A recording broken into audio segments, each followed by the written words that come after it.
Magandang araw po sa inyong lahat. Welcome back po sa channel ko, Home Cooking with Joyce Alvior. I'm not a chef, but I love to cook and my passion is cooking. So I want to share with you guys my recipes in my room.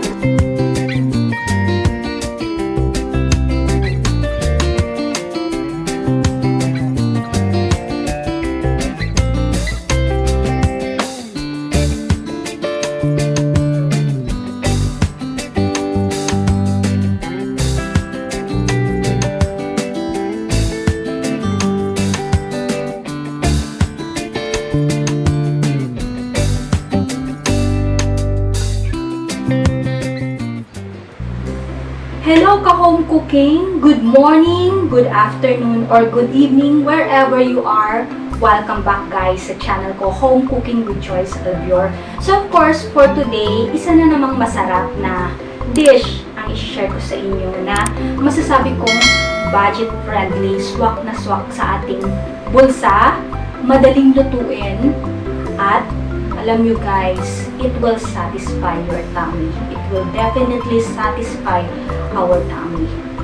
And ito ay ang ginisang buto ng sitaw. So of course, alam natin na we always love monggo.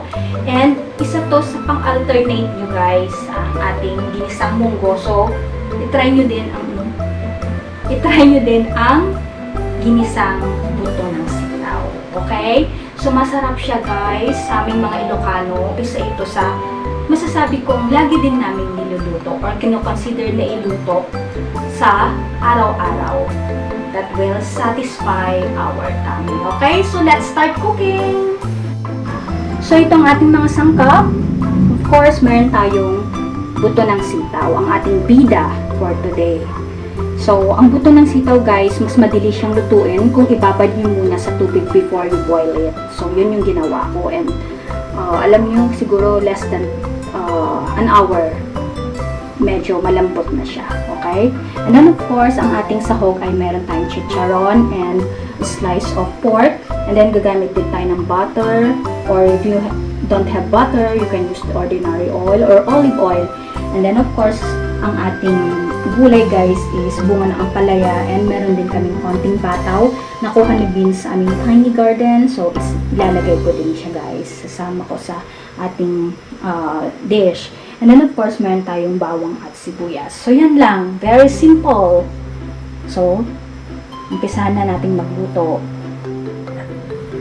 Put butter, garlic,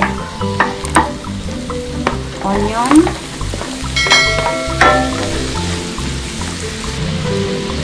and then lagay na natin ang ating sahog na karne ng baboy. So, hayaan lang natin guys na maluto until golden brown, and then saka natin ilagay ang ating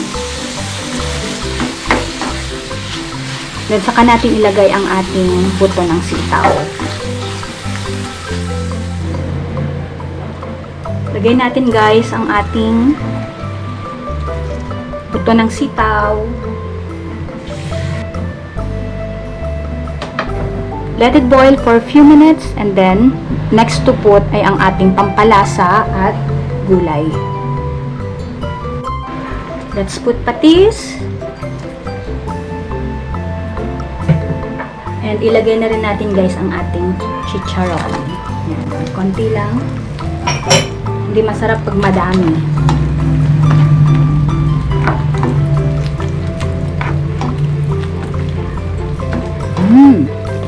Sarap.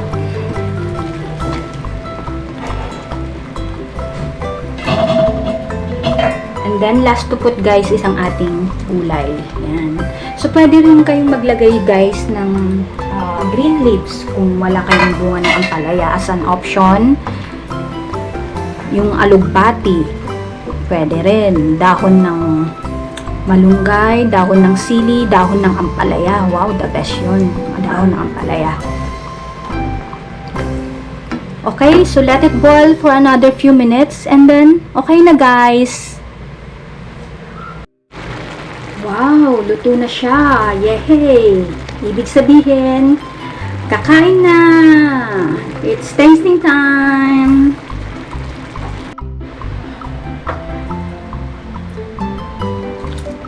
Let's put into our bowl. Sarap.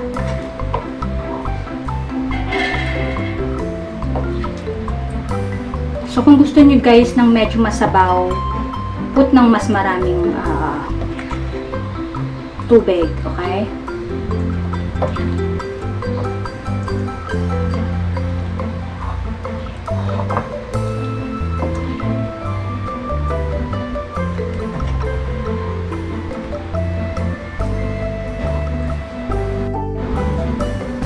There's more. Let's garnish with our pork barbecue.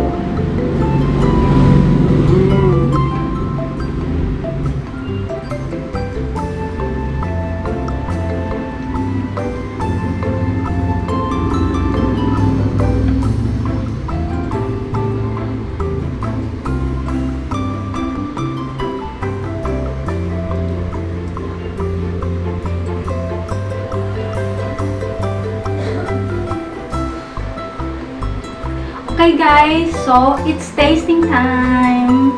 Ayan guys, so yan, sarap. Tignan natin.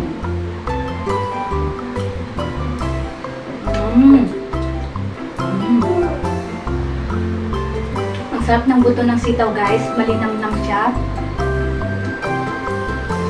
At yung ampalaya guys, bunga ng ampalaya. Crunchy siya, hindi natin siya na-overcook, hindi ganong naluto. And, promise, God knows, hindi siya mapait. Kaya, masarap pagkakaluto natin sa ating ampalaya. Kasi, we cook with love, hindi mapait. Okay? So, very simple dish to prepare for today na sana matry nyo as an alternate.